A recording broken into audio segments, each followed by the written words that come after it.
चीखने चिल्लाने से मसला नहीं हो रहा, क्या किया जाए? कि हम कोई इतने रिच मुल्क है कि हमारे पास डॉलर की कोई कंस्ट्रेंट्स ही नहीं है। हम कंगले भिखारी हैं सर, इट्स ए फैक्ट। हमारे पास कोई वसाइल नहीं, हमारे पास आटा भी नहीं, हमारे पास दाल भी नहीं, हमारे पास चावल भी नहीं, हमारे पास दूध भी नहीं, हमारे पास कुछ भी नहीं है, जिसकी वजह से हम मजबूर हैं, हमें इंपोर्ट करना पड़ता है।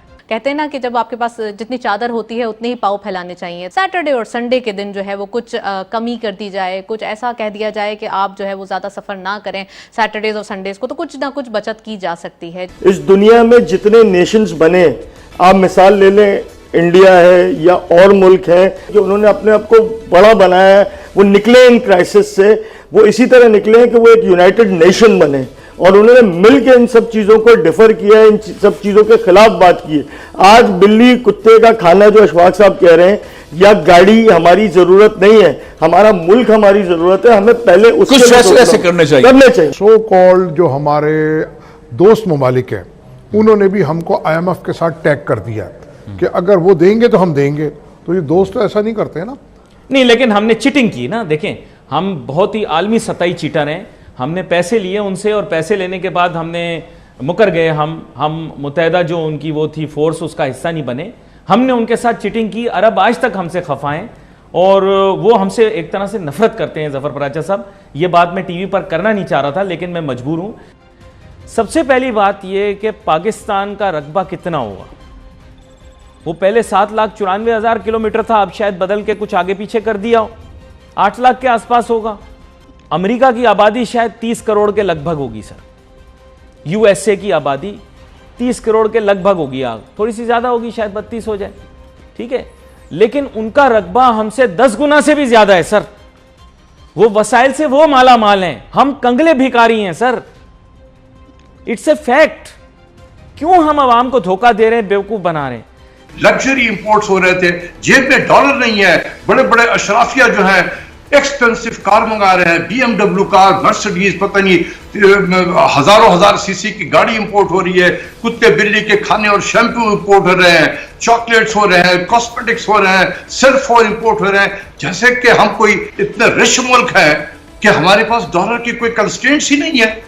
मांग मांग के डॉलर ला रहे हैं इसी पर्पस के लिए। यार डॉलर बचाओ। That's why we are an import oriented country. हम इंपोर्ट खत्म नहीं कर सकते। नॉन इसेंशियल और लग्जरी इंपोर्ट्स पाकिस्तान में मुट्ठी भर हैं। सिर्फ चंद लोग हैं जो ये 4x4 चला सकते हैं, बड़ी बड़ी गाड़ियां रख सकते हैं। चंद ही कुत्ते हैं जो बाहर का खाना खा सकते हैं। वो कहते हैं ना, कुत्तों का खाना बंद कर दो। पाकिस्तान में चंद ही कुत्ते हैं जो बाहर का खाना खाते हैं, ज्यादातर कुत्ते यहीं का खाना खाते हैं। नहीं, मैं वैसे बता रहा हूं आपको कि ये जो बार बार इस तरह की बातें की जाती हैं कि जनाब वो स्विस चॉकलेट, कल मैं एक आर्टिकल पढ़ रहा था, उसमें लिखा हुआ था हम 6 अरब डॉलर की स्विस चॉकलेट। यार बस कर दो यार, तुम लोगों से ज्यादा बड़ा छोड़ू कोई नहीं। पाकिस्तान को अगर बर्बाद किया है तो ये पप्पू किस्म के जो इकोनॉमिस्ट है ना, जो कोहिसार मार्केट में बैठकर वहां की सुपर मार्केट से चॉकलेट ले लेके खाते हैं, और वो जो 2 कॉफी शॉप है वहां पर कॉफी पीते हैं, और फिर वहीं पे ही सारे लड़ाई झगड़े होते हैं, वहीं पे ही हमारे वजीरों की भी पिटाई होती है ना। ये कोहिसार मार्केट से बाहर निकलो, कोहिसार के हिसार से बाहर निकलो तुम लोग। तुम्हारी जो सोच है ना, ये क्या पिद्दी का शोरबा, इसने मुल्क का बेड़ा गर्क कर दिया है।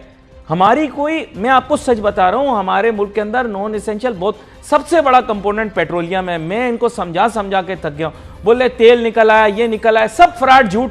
पाकिस्तान के पास कोई तेल के जखायर नहीं, कोई गैस के जखायर नहीं, टोटल नॉनसेंस। पाकिस्तान 1/3 भी अपने तेल के जखायर नहीं पैदा कर सकता। नाजरीन, ये हमें फूल बना रहे हैं, बेवकूफ बना रहे हैं। जब तक इस मुल्क का रकबा नहीं बढ़ाया जाएगा, जब तक इस मुल्क को और बड़ा और वसी नहीं किया जाएगा, तब तक यह मुल्क नहीं चल सकेगा। नाजरीन, मेरे प्यारे पाकिस्तानियों, यह मुल्क सिर्फ तभी तरक्की कर सकता है जब इसका रकबा बढ़े, और इसका रकबा बढ़ाने का तरीका इस्लामाबाद से ज्यादा और लोग जानते हैं। अगर आपने इस मुल्क का रकबा नहीं बढ़ाया, पाकिस्तान की सालमियत, पाकिस्तान का सर्वाइवल खतरे में पड़ जाएगा। कि हमारे मुल्क के अंदर असम्बलिंग के बजाय मैन्युफैक्चरिंग होनी चाहिए, लेकिन कोई भी हुकूमत आए वो स्टेप नहीं लेती। अच्छा, जिस नतीजे पर पाकिस्तान अभी खड़ा हुआ है, नतीजा बेसिकली ये, फैसले नहीं हो रहे हैं, इकोनॉमी रुकी हुई है, कंस्ट्रक्शन इंडस्ट्री रुक गई है, टेक्सटाइल की इंडस्ट्री रुक गई है, कोई फैसला नहीं हो रहा, महंगाई अपने अरूज पर है, लेकिन हम लग्जरी आइटम्स ले रहे हैं, हमारा इंपोर्ट बिल जो है वो बहुत बढ़ गया है। उसमें बार बार बात आती है फोन्स की, और फिर एक बात आती है गाड़ियों की, लग्जरी गाड़ियों की। ये लग्जरी गाड़ियां जो हैं पाकिस्तान के लिए कितना जरूरी है आपके ख्याल में, और कोई अल्टरनेट है कि हमें गाड़ियां चाहिए? भाई जाहिर है पाकिस्तानी लोग रहते हैं, गाड़ियां चाहिए, तो क्या किया जाए? फैसल भाई, इसके दो जवाब हैं। मुख्तलिफ तरीके से मैं आपको गाइड करने की कोशिश करूंगा और आवाम तक पैगाम जाए, गवर्नमेंट तक पैगाम जाए।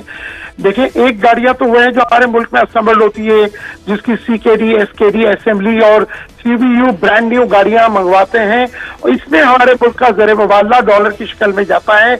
हमारा एक्सपोर्टर जो है वो दुनिया भर की चीजें एक्सपोर्ट करके डॉलर लेके आता है, लेकिन ये जो लोकल असेंबलर माफिया है, ये सीकेडी, एसकेडी, असेंबली और सीवीयू कार ब्रांड न्यू जो इंपोर्ट करता है एलसी के जरिए, उसमें हमारे मुल्क का ज़र मुबादला चला जाता है। कौन सा माफिया है? हम किसको माफिया किसको कह रहे हैं? हम होंडा को कह रहे हैं, हम सुजुकी को कह रहे हैं, हम टोयोटा को कह रहे हैं, इवन जितने भी नए प्लेयर्स आए हैं, जिसमें होंडाई आया है, किया आया है, चंगचेन आया है, और जितने भी लोग आए हैं, ये तमाम के तमाम एक माफिया की शक्ल इख्तियार कर गए।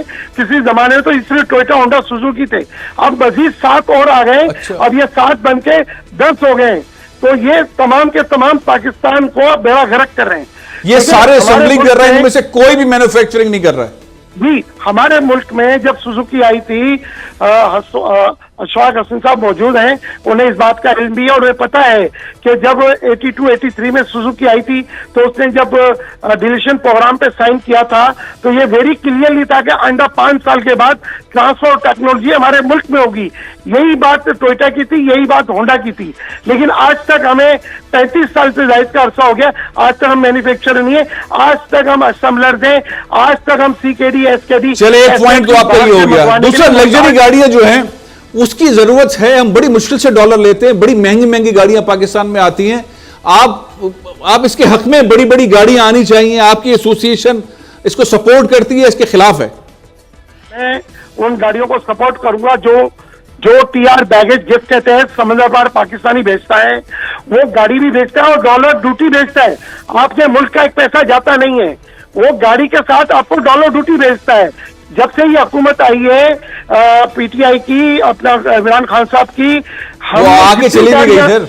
जितनी गाड़ियां बाहर से आई हैं, वो साथ में डॉलर ड्यूटी लेकर आई है। इमरान खान की हुकूमत में गाड़ियां जो आई, यूज गाड़ियों की बात कर रहे हैं ना, जो जापान से आती है, यूज गाड़ियों की बात कर रहा हूं। अच्छा, आप कह रहे हैं वो गाड़ियां ठीक है, उसमें डॉलर भी आता है, उसमें गाड़ी भी आती है, उसमें टैक्स भी मिलता है जी, वो और ठीक है। लास्ट ईयर 100 अरब दिए हमने। हम कंगले भिखारी हैं सर, इट्स ए फैक्ट। हमारे पास कोई वसाइल नहीं, हमारे पास आटा भी नहीं, हमारे पास दाल भी नहीं, हमारे पास चावल भी नहीं, हमारे पास दूध भी नहीं, हमारे पास कुछ भी नहीं है, जिसकी वजह से हम मजबूर हैं, हमें इंपोर्ट करना पड़ता है।